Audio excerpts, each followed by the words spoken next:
In today's video, I'm going to teach you how to add users in Zendesk. By the end, you'll know exactly where to click, what to enter, and how to choose the right role so your team can get to work without delays.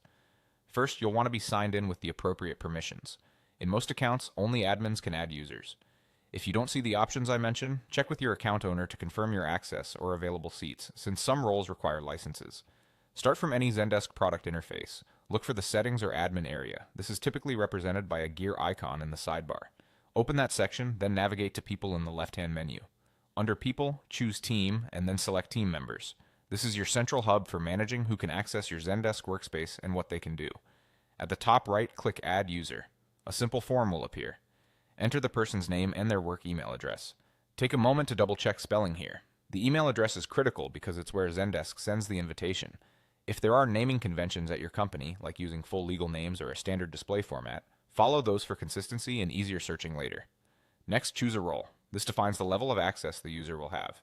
Agents are the frontline users who work on tickets, reply to customers, and manage conversations.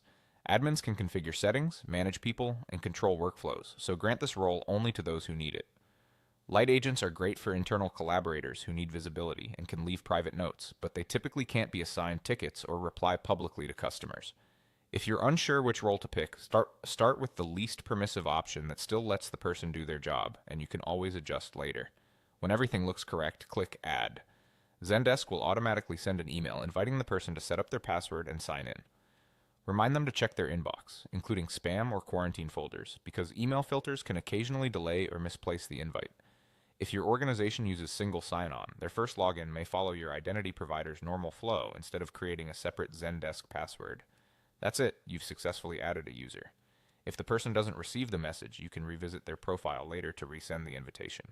And once they're in, you can refine their permissions or assign them to groups and views as needed to match your team's workflow. Thanks for watching, and now you're ready to onboard teammates quickly and confidently in Zendesk.